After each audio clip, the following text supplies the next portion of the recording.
Social media से कैसे पाकिस्तान से सपोर्ट मिला, पाकिस्तानी कनेक्शन की भी, पाकिस्तान में कौन कौन से हैंडल्स जो थे वो मैदान में उतरे, अफवाहें फैलाई गई, पाकिस्तानी कनेक्शन, पाकिस्तानी हैंडल्स। पाकिस्तान की छात्रों को भड़काने वाली साजिश पकड़ी गई है। मोदी यूथ से पंगा मत ले, अभी तो पार्लियामेंट छोड़कर भागा है, देश छोड़कर भी भागेगा और कुत्तों की तरफ पिटेगा, वो अलग है। गली में हल्ला है। कल ऐसी लकड़ियों से क्यों मारा जा रहा था, ये आपके कानून के दायरे में है क्या? मोदी साला चोर है। तेरे को मिल जाती है अम्मा की चूत मोदी की। दोस्तों, दिल्ली के जंतर मंतर पर अब छात्रों का जोश दुगना है और भीड़ बढ़ती चली जा रही है।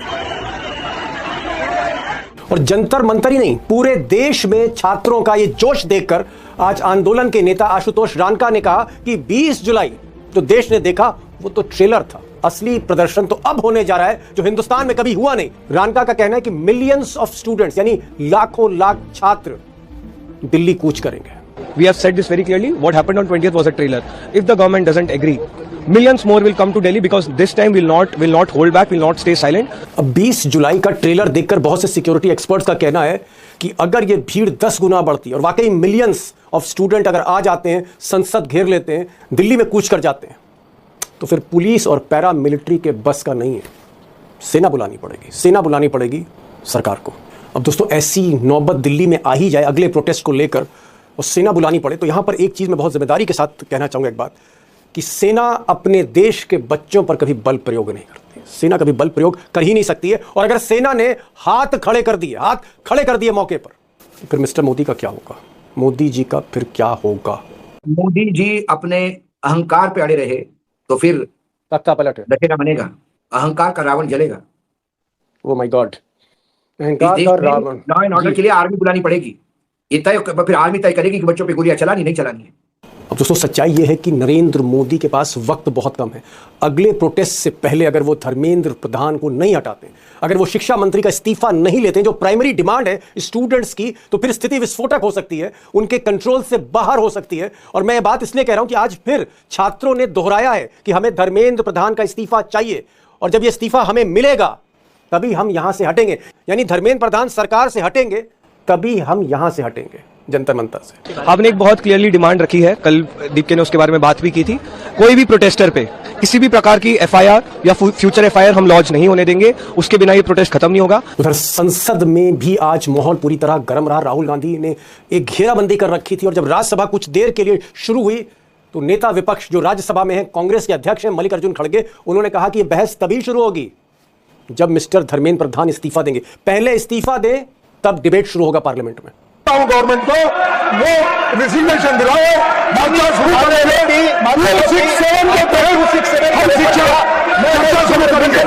दूसरी तरफ पूरे देश में, चाहे वो बेंगलोर हो, कलकत्ता हो, लखनऊ हो, गोरखपुर हो, पटना हो, जो आप शहर के नाम लेते जाइए, कहीं ना कहीं छात्र इकट्ठा हो रहे हैं, कहीं रैली निकल रही है, कहीं छोटे छोटे जंतर मंतर बने हुए हैं, और कस्बों तक ये आग अब छात्रों की फैल रही है, जेन जी की फैल रही है। यानी जो 17-18 बरस से लेकर जो 29-30 बरस के बच्चे हैं, युवा हैं, जेन जी पूरी तरह से आंदोलित हो रहे हैं। सरकार के खिलाफ गुस्सा है, पेपर लीक को लेकर गुस्सा है। और मुंबई में तो आज हद ही कर दी डबल इंजन की सरकार ने। आज वो जुल्म किया जिसने 20 जुलाई जो दिल्ली में हुआ उसकी याद ताजा कर दी है मुंबई ने।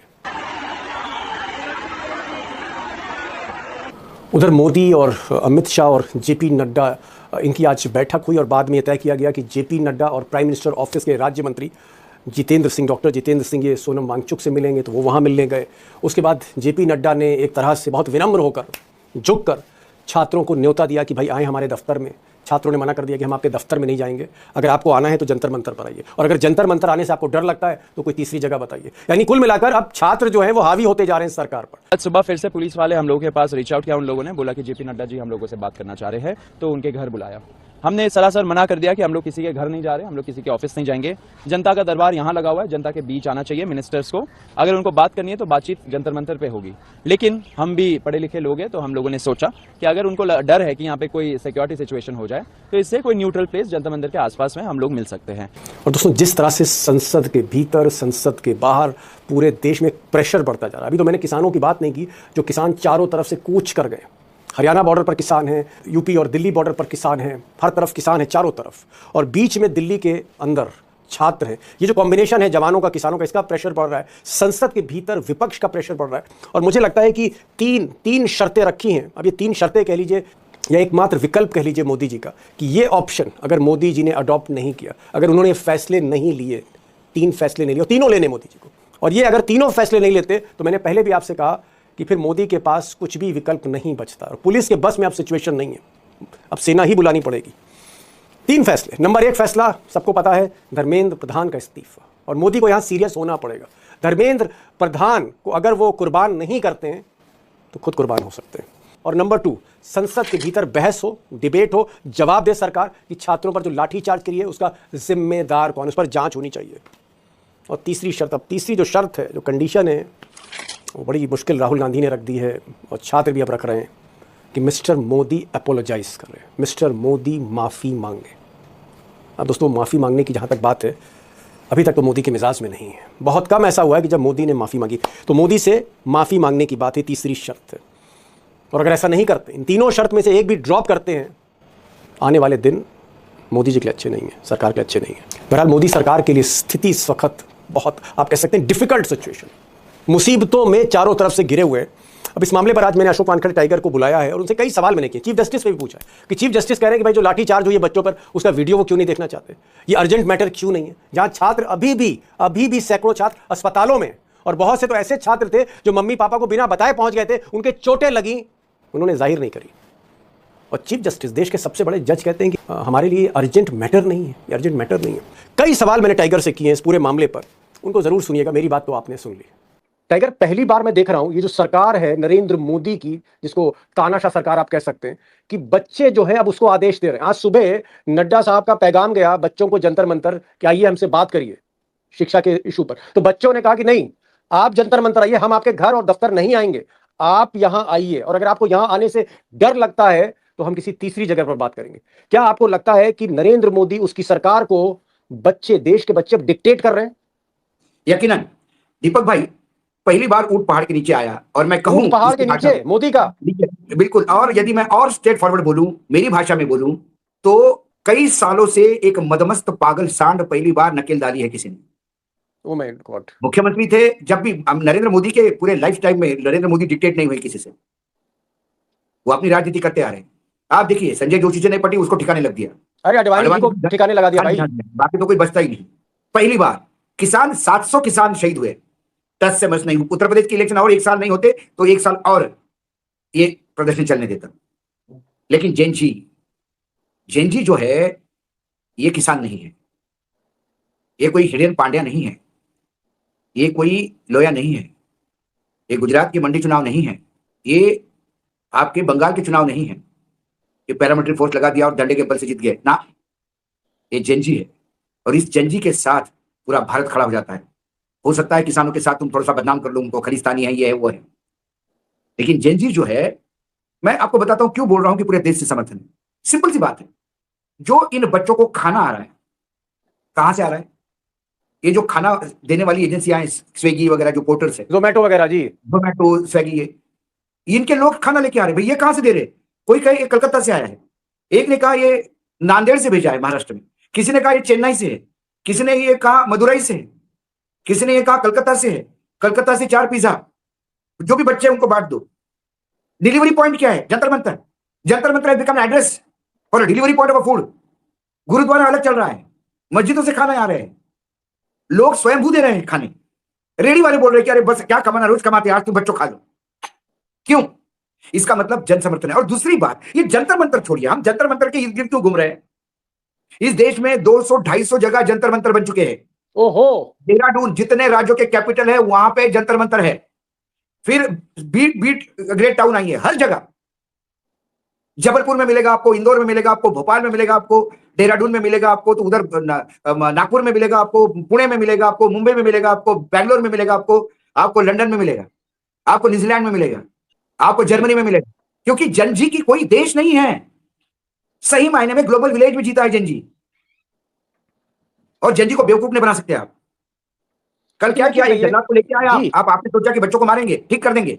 आपने क्या किया? ट्रक लाए पत्थरों के। बच्चों ने एजुकेशन के पहले बोल दिया कि हमारा मार्च के पहले ट्रक आए पत्थरों के, देखिए किसके। जहां हमारे लोगों को अंदर आने नहीं दिया जा रहा है, वहां ट्रक कैसे आएंगे हमारे? टूटी फूटी गाड़ियां ला के रख दी। दिल्ली पुलिस की गाड़ी है, जो एंकर और एंकर ने चिल्ला रहे ना, दिल्ली पुलिस की गाड़ी तोड़ी, दिल्ली पुलिस की गाड़ी तोड़ी, ये पिछले दंगे में टूटी हुई गाड़ी है। एक इंपॉर्टेंट सवाल टाइगर आपसे करना चाहूंगा।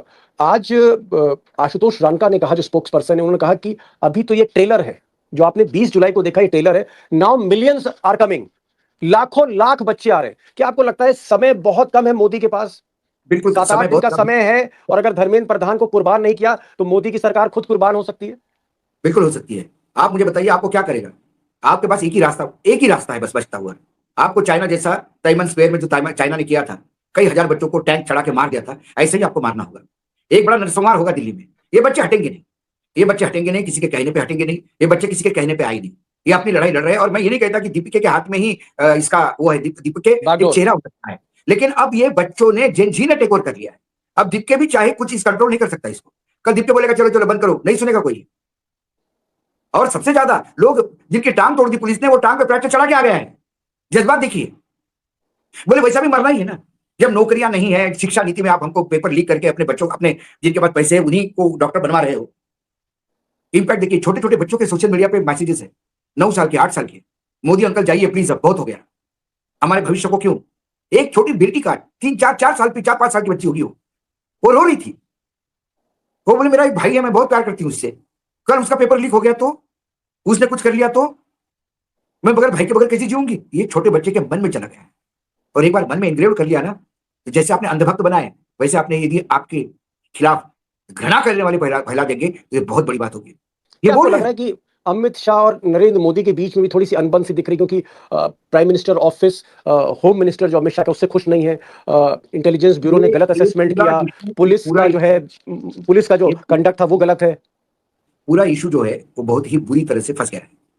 इन्होंने अपना पुराना जो फरेब और षड्यंत्र होता है कि पुलिस की गाड़ियां पुलिस ही तोड़ेंगे, हम स्टेटमेंट दे देंगे, 150 पुलिसकर्मी जख्मी है। अब इसमें तो कोई पुलिसकर्मी एक आध जख्मी हो गया होगा, वहां जाके कमिश्नर बैठ गए, फोटो खिंचवा लिए, वीडियो दिखाई ना। मैं तो कहता हूं सोशल मीडिया, पुलिस तो कैमरे लेके घूमती है भाई, सीसीटीवी फुटेज है पुलिस के पास, फुटेज दिखाइए, और फुटेज इसी आंदोलन का दिखाइए।